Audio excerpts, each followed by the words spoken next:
Bramble Monkey by Gary Ives, read by Gary Ives. When she's feeling down, she can taste them salty tears still, rolling down her cheeks to her lips. There, kneeling beside the creek, scrubbing the blood from her panties. That day, she knew, was her mama to see this blood, there'd be questions. Questions she was not wanting to answer. This was a terrible thing, a horrible thing, an ungodly thing which happened. And was her mama to find out, it would break her, just snap her poor mind like it was a green bean or a matchstick. She worried more about her mama finding out than about the damage done to her own flesh. She figured to keep the whole thing a secret from the world, but she could not. So 2 days after Billy Wayne Cornthwaite raped her at 3 Mile Creek, she told her daddy what had happened. Jonas Tucker, his wife Naomi, and his daughter Elizabeth lived in the only cabin in 3 Mile Hollow. This was the same cabin in which Jonas had been born in 1901. At 18 years old, he married Naomi Weaver, and Elizabeth was born to the young couple a year later. There, Jonas scratched out a living from the rocky soil. A garden, a couple of pigs, a cow, chickens, rabbits, and a mule he called Handy sustained the little family. But all this required enormous labor, hard labor, lifting, pushing, bending, and pulling under a hot sun or in the rain and snow. Back then, most folks in those parts lived the same hard life. Were they to have a cow or a mule, they'd be considered well off. And Jonas had both, and was, by local standards, very well off indeed. This he owed in large part to his secret vocation as the county's best moonshiner. His father had taught him to cook whiskey, as his father had taught him, and Tucker whiskey was highly favored throughout the county. While the whiskey he sold made life more comfortable for the little family, the Tuckers did not grow rich. Jonas distilled no great quantity of whiskey. Distribution was strictly local. His customers were his neighbors and a few men from the little town that was the county seat. There were others who cooked many more gallons of shine, but his was the best. However, the still was always a paradox. While the goods and cash the whiskey brought in eased life, in other ways it imposed burdens. Besides the energy and time to cook whiskey, there were people coming onto the property day and night to buy, and during the day there was always the interruption of his work for 20 minutes of so or conversation and a snort. With no sons and a sickly wife, keeping the stock, tending the gardens and potato patch, bringing in the hay and firewood took every bit of his time and energy. And 2 days a night each month he cooked mash at the still. And always the threat of arrest loomed. In his 30s, he looked 50, with gnarled hands, a bent back, heavily lined face, and gray hair already creeping. Since he had no sons, from the time she could heft a bale of feed bucket, Elizabeth was by far her daddy's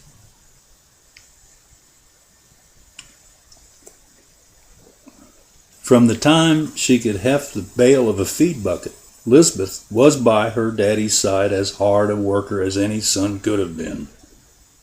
And as she grew, he taught her the skills fathers pass on to sons. Farming, carpentry, hunting, trapping, fishing. When she was 9, Jonas bought her a pair of rabbits which became her responsibility for feeding, cleaning, breeding, and preparing for table. By the time she was 15 years old, Elizabeth could shingle a roof, shoe a mule, divine for water, play the fiddle, and dress out the game she'd shot. Of all things in life, Jonas Tucker held Elizabeth as his greatest treasure. And to Elizabeth, only God himself was greater than her daddy.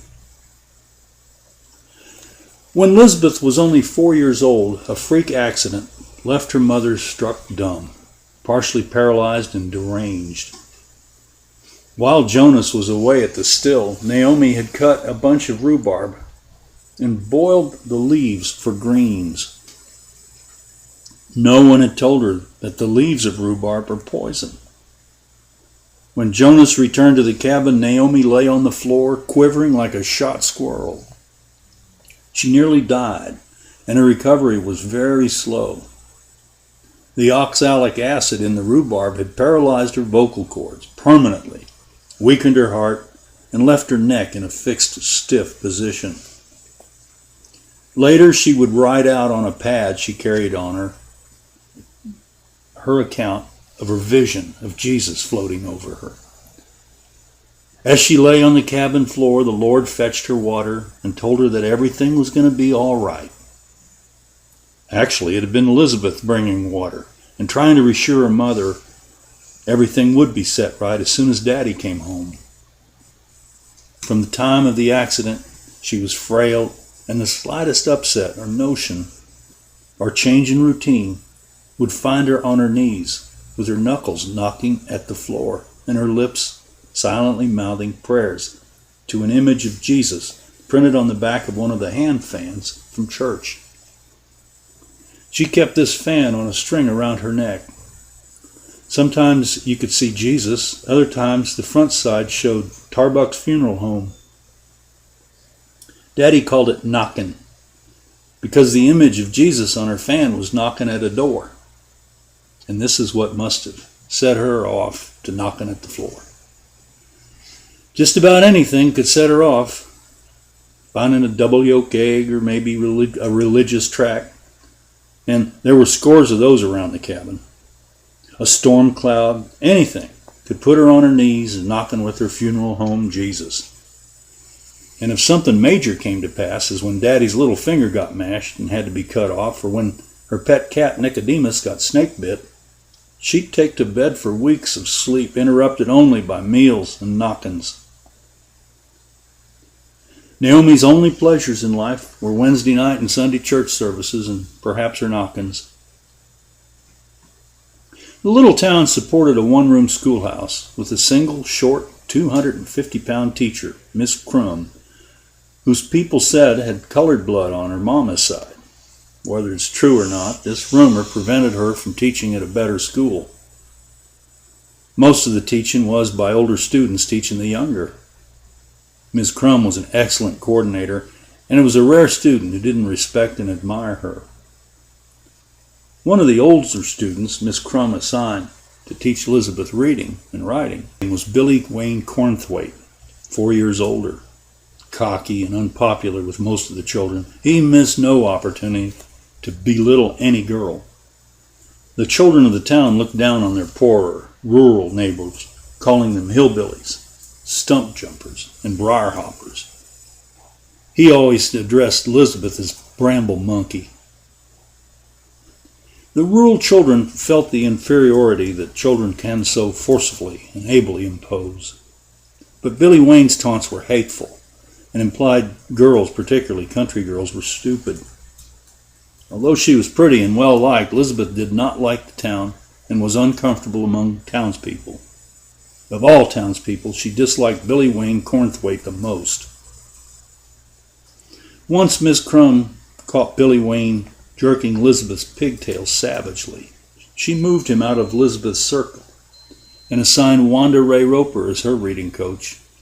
After school, the teacher marched over to the courthouse and informed Sheriff Cornthwaite of his son's misbehavior. The next day, Billy Wayne told Elizabeth he'd get her for getting him in trouble at home, even if it takes 100 years, you little Bramble Monkey. Aside from school, her social life was Wednesday nights and Sundays with her mother at church. 3 churches served the valley. Calvary Baptist Church for the town, Grace Chapel for the farmers, and the AME Holiness for the Negroes. Grace and the colored church were out of town, set back from the gravel roads. Folks walked or drove automobiles to Calvary. Wagons and a few pickup trucks carried the rural folk to church. The town was the only real town in the county and was just the square with a little brick courthouse surrounded by the bank, a grocery store, and a combination gas station feed store, dry goods store, and a little cafe. 2 families ran just about everything. The county judge, Roger Cornthwaite, the sheriff, his brother Jack, the clerk of the court, and the tax collector, Betty Cunningham, worked in the little courthouse. The basement of the courthouse served as Sheriff Jack Cornthwaite's office and the county jail. Markham Cunningham, the tax collector's father-in-law, was president and the majority owner of the Farmers Trust Bank. And Reverend Thad Cunningham was pastor of Calvary Baptist Church. By and large, things ran smoothly. Of course, folks made jokes about the Cornthwaites and the Cunninghams, but isn't it the same in every small town? Old men had coffee at the little cafe, then whittled and spat tobacco juice under the shade from the benches outside the courthouse. Other than trading goods and gossip, the rural folks disregarded the town. 17 miles away was the larger town, the county seat of the next county. The trek there was an all-day ordeal, and only folks with automobiles regularly traveled there. On the day Elizabeth turned 14, Jonas, who now had a second-hand Model T, drove her and Naomi the 17 miles to the J.C. Penney store to buy blue jeans, a dress, and shoes for both mother and daughter. While the ladies shopped, he drove to the stockyard for the weekly auction. He returned 2 hours later pulling a borrowed horse trailer in which a 2-year-old filly and a saddle waited for Elizabeth. A small group of ladies stood peering through the J.C. Penney store windows, and looking over their heads, he saw Naomi on her knees in front of a dress rack, silently mouthing thanks to her funeral home Jesus for the beauty of J.C. Penney's garments. Elizabeth patiently standing by with a hand on her mama's shoulder, Jonas entered the store, stared down the other ladies, paid the bill, and escorted Naomi and Elizabeth to the horse trailer, where once Naomi understood that the horse and saddle were Elizabeth's birthday present. She felt her knees buckle, and they had to bring her home, where she took to bed for a week. Elizabeth named the filly Penny, because the day her daddy gave her the horse, she'd found a lucky penny, and had first seen the horse at the J.C. Penney store. The night of her birthday, her daddy had a serious talk with Elizabeth. "Darling, you know your mama ain't never going to be right. She's been in her own world now 10 years, and she's going to stay there. Doc Barnes says it'll probably get worse, with more knocking and bad days. He says her heart sounds like a little bitty baby's heart. May come a time she'll be in bed more than on her feet. It's time you took over all the cooking and washing all by yourself. Leave her be, let her do as she feels. What we gotta try to do, me and you, is spare her any upside. Anything new or different is going to get her too excited and set her off knocking. I don't think we should play the radio no more while she's awake. I'll talk to them ladies at church. They're pretty understanding, and they can keep her calm usually. Now, something else. You know your daddy cooks whiskey, Elizabeth, and you know that's got to always be secret. You're old enough now and responsible too, so it's time I teach you the trade. As you learn, you got to keep everything secret. You can't say anything, nothing to nobody, and I mean nobody. Do you understand, honey?" "Yes, Daddy, I do understand. And Daddy, I will try my very best to do you proud." "Tomorrow, it's likely going to rain. Rain covers tracks better than anything. You fix up a big batch of biscuits and boil up a dozen eggs for your mama. We'll carry some biscuits and ham with us. You and me and Handy, we'll hike back up to the works." The next morning, she fed and watered the stock while the biscuits baked, then wrapped a dozen with a piece of smoked ham in an oilcloth. Before leaving, Jonas tied sacks of corn and sugar under an oilcloth across the mule's back, packed strips of burlap sacking in Handy's saddlebag, along with their tuck, and they headed up the hollow on foot in the rain. Once beyond the cornfield, Jonas stopped and wrapped Handy's legs from the fetlocks to the hooves with burlap strips. "You and me will wrap our boots too, Elizabeth, just like this, just in case the rain don't wash everything away." It was a 2-hour climb to the little level area where they stopped beside a spring and rested. The rain had stopped and the noon sun had come on fierce. The parahawk circled way up high, and Elizabeth could smell fescue. Jonas stepped behind a tree, and a minute later called Elizabeth by his side. From the spring, you can't see nothing over here except in rocks and these two trees. But look down, honey. Look over here. Nearby was a 30-inch wide hole in the ground. Great-granddaddy Eli found this here cave in this spring during the Civil War. He hid himself up here to keep from going to war like his brother. There was rebels and Yankees too, riding through here grabbing every man, horse, and mule they could. And nobody around here cared much for the war. And lots of folks hid out in caves and such. He took his black and chrome Rayovac flashlight from Handy's bag and shone the beam in the cave's entrance. I'm going to get down, and then you slide on down. I think you're going to be surprised. Once in the cave's cool, sweet air, Jonas handed her the flashlight and lit half a dozen big barn-sized carbide lanterns, which illuminated a huge chamber the size of a large barn. From a smaller chamber between the barn and the cave's entrance, Elizabeth gazed at the marvelous wonder. Crystalline stalactites and stalagmites shone like giant teeth in all directions. White flowstone like solid streams of ice wound down through the giant chamber. A small stream flowed between two ledges. Two smaller chambers lay one to the right and one to the left. The sweet, sour smell of fermenting mash filled the air, and she found it pleasing. On a wide shelf of the chamber was a cot and a chair beside a large copper still. A rick of split cordwood lay stacked behind the still, which sat atop an old wood stove whose galvanized chimney led out through a hole near the cave's entrance. 2 barrels of mash, covered by screen wire, bubbled. Against the back wall of the chamber, bags of shelled corn and sugar lay neatly stacked. With the sugar were foil-wrapped 5-pound packages of yeast. Everything was neat. There was a broom and a willow basket under a shelf which held jars of sorghum molasses, bottles of RC Cola, and tiny bottles of iodine. "This is where Daddy works, Elizabeth," he chuckled. "Let's have us a biscuit and some ham before we start work. You can have you a RC, sweetie." Gradually over the next 3 years, Jonas would step Elizabeth meticulously through the many steps required to cook good sour mash whiskey. He constantly stressed keeping things clean and keeping things secret. There were 4 charred oak mash barrels. 2 would always be working and 2 would be scrubbed out and in reserve. Elizabeth's job on her first visit to the cave was scrubbing clean the freshly emptied mash barrels.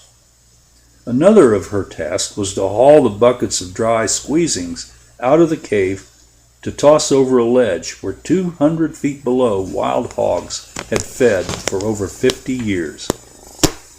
So accustomed to feasting on the spent mash were the razorbacks that they automatically gathered at the base of the ledge whenever humans entered the still area.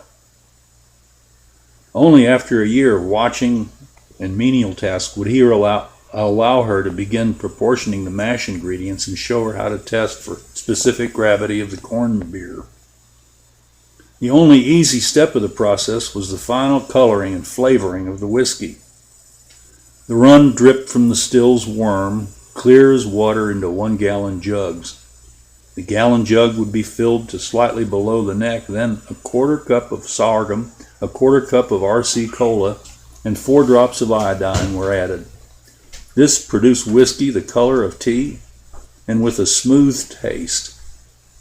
He patiently taught, and the ease at which she learned pleased her father as much as her labors.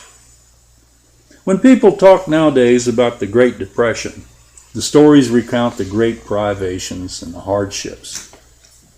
Events in this story occurred then, but in truth, the privations the folks in this valley suffered were fewer than those of the rest of America. In the Ozarks, what couldn't be grown or made was generally done without. Miss Crum said that's because life had always been tough here. People here had been so far down they could generally reach up and touch bottom. So a shortage of money didn't much matter to folks who never had any. Elizabeth left Miss Crumb's school in the 4th grade, but for years Miss Crumb had stopped by the Tuckers to buy her monthly quart of shine from her daddy. In the summer of 1930, Jenny Crumb made a business proposition to Jonas.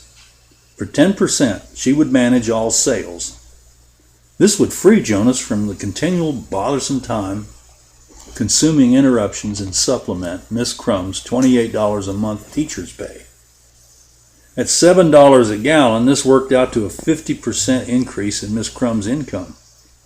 So one night a month, Daddy delivered gallon jugs of shine up to the school.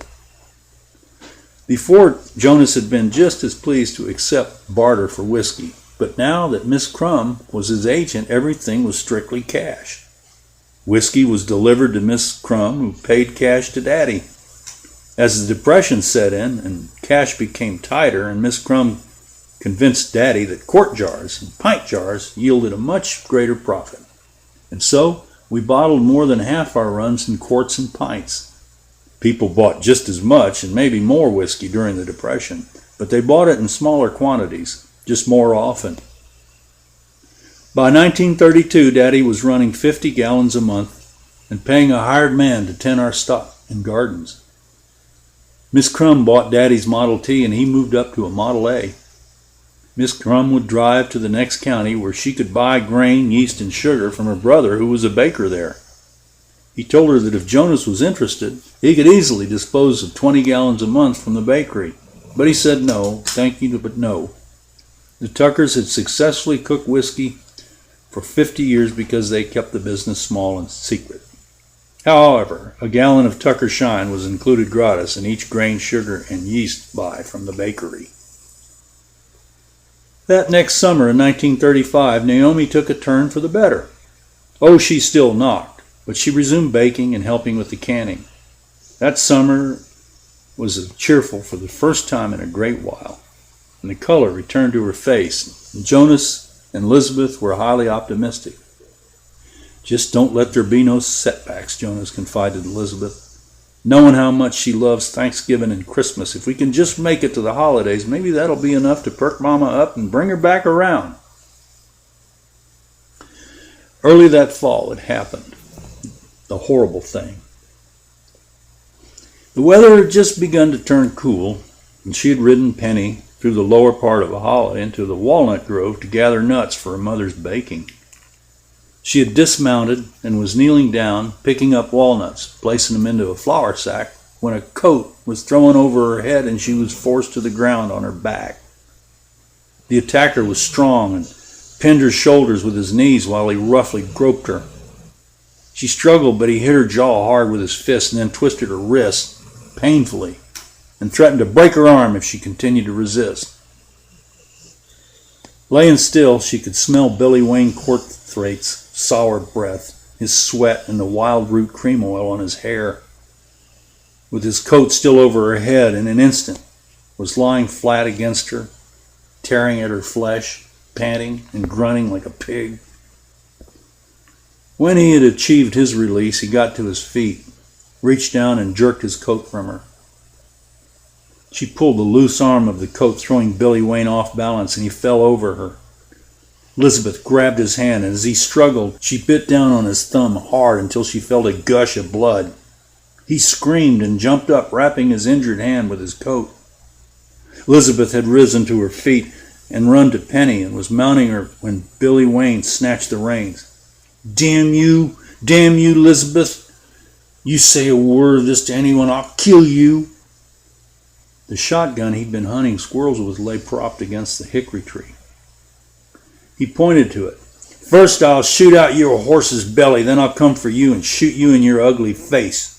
You goddamn white trash. Remember that. I'll gut shoot your horse sure and shit. Then I'll come and shoot you. Keep your mouth shut, you hear me?" She kicked at the bloody hand. He screamed, releasing the reins, and she rode away. 2 days later in the cave, she told Jonas of the rape.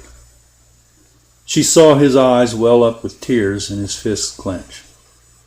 For the longest time, he said nothing. Then, "Elizabeth, do you think you're okay now? I mean, should we go to Doc Barnes? Do you need—" "No, Daddy, I'm sore, that's all." real sore and hurt, and so mad I want to kill Billy Wayne Cornthwaite.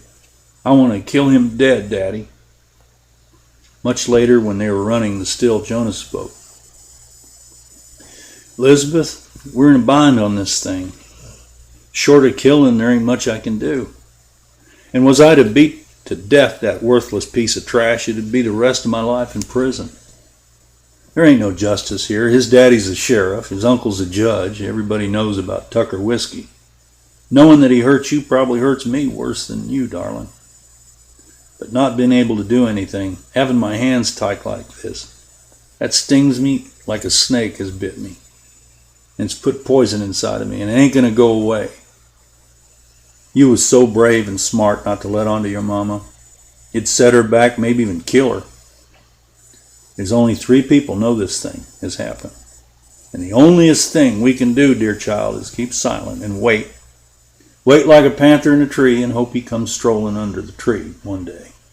Do you hear? Do you hear what I'm saying? She did hear, and she understood, and she too felt that surge of poison within her that her daddy felt. Years later, when the war broke out, Elizabeth prayed and wished nightly that Billy Wayne Cornthwaite would be drafted and killed by Jap bayonets or in a Nazi torture chamber. But with his father, 2 uncles, and an aunt on the draft board, Billy Wayne escaped the draft. He had developed a serious drinking problem and stayed drunk most of the time. Jonas and Elizabeth had several times discussed poisoning jars of shine with wood alcohol, but considered this too risky. Then in November of 1943, Billy Wayne's overdue karma descended. Jonas and Elizabeth were headed along River Road to the schoolhouse at night with a load of shine in the Model A when they noticed the headlights of a wrecked car pointing skyward. They stopped the truck, and there was Billy Wayne Cornthwaite's Ford coupe crumpled up like a squeeze box against the steel abutment of the White River Bridge. Billy Wayne lay face up, bleeding on the crushed hood where he'd been thrown through the windshield. My ribs is all crushed, and I think my leg's busted, Mr. Tucker. Please give me some help, please. I'm in terrible pain. I can't hardly breathe. It's bad. Can you give me help, please? Why, yes. Let me ask Elizabeth, can she help you with some comfort, Billy Wayne? You remember my daughter Elizabeth, don't you? Oh, yes, sir, but could you just get my daddy in an ambulance, please? I'm hurting powerful bad, Mr. Tucker. Elizabeth, see, can we help poor Billy here? Jonas had long ago taught her to easily snap a rabbit's neck with a twist that required only a minimum of effort. She approached Billy Wayne, whose head nearly touched the steel bridge support he'd slammed into. She gently lifted his bloody head with both hands along his jawbone and was ready to give it a sharp twist when her daddy said forcefully, "No, Elizabeth, don't do it." Instead, he asked her to help lift Billy's broken body and carry to the bed of the Model A, where they gently laid him beneath a canvas tarp. "You'll be out of the rain under the tarp, Billy." "Oh, thank you, Mr. Tucker. God bless you, sir." "Oh, God, I hurt. Lord Jesus, help me, I hurt so bad." With the length of rope, Jonas was able to pull Billy Wayne's Ford back onto the road. Jonas and Elizabeth then easily rolled the coupe over the embankments and watched it as it tumbled into the flowing river below. The rain picked up again and washed away all tracks. Jonas and Elizabeth got back in their truck and drove through the rain to deliver the whiskey to Miss Crumb. The next morning, Billy Wayne Cornthwaite was gagged, then packed up on the mountain on Handy's back. At the still, Jonas and Elizabeth untied Billy from the mule and placed him in a wheelbarrow used to handle the mash. Jonas revived the unconscious young man with a cup of clear shine. Once awake, he commenced begging. "Quiet, Billy Wayne," Elizabeth commanded. "Shut your mouth. You need to hear this." Pushing the wheelbarrow to the edge of the drop, the sound of the rooting hogs wafted up the cliff face. "Them's hogs, you hear 'em, Billy? Yeah, I can hear him. How come you brought me up here, girl? You got no idea how much I hurt. You get me to a doctor, and I mean right now. I mean it. I need a doctor. My ribs is cracked. My leg's broke. Now give me an ambulance now. I don't think so, Billy Wayne. I don't think so. Now you rest easy in the wheelbarrow now and study up on them hogs down below. Me and Daddy are going to feed them shortly, you hear? That was a long one, isn't it?